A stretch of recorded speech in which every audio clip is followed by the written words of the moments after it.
I think there's 2 or 3 reasons, I think, why I took shared parental leave.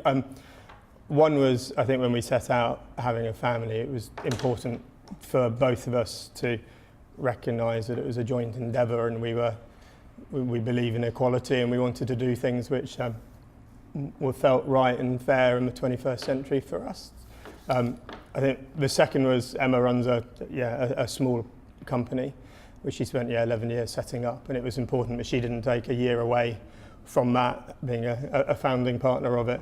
And then thirdly, what probably really helped was the fact that the company I work for has an enhanced package. So when the law changed in April 2015, we had a new program in place by May 2015 where I was offered full pay for 30 weeks. So I added those things together and I went, why not? So I think there probably was surprise. I think partly because it was a new thing.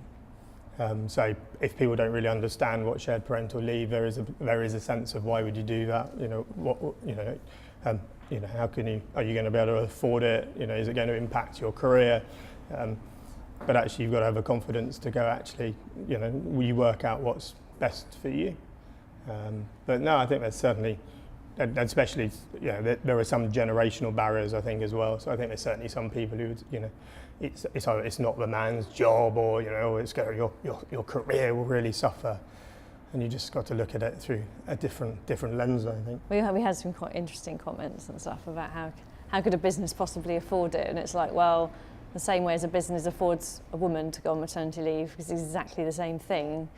And then the reason they're bringing it in is actually so that no one was ever going to get discriminated against, and actually therefore it makes complete sense.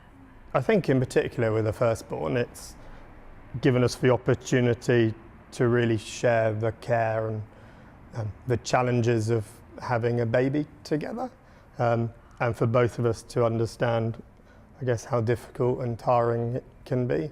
But it's also given us a chance, or me in particular, to really be able to bond with Louis and get that opportunity to spend time with him, so that I know he can't quite see us equally, but actually if he's uncomfortable or tired, he's just as likely to come to me for a cuddle as he is to come to you. I had to go away last week for the first time, and it wasn't great timing, because I was pretty much 2 trips came together. I had to go away twice in 1 week.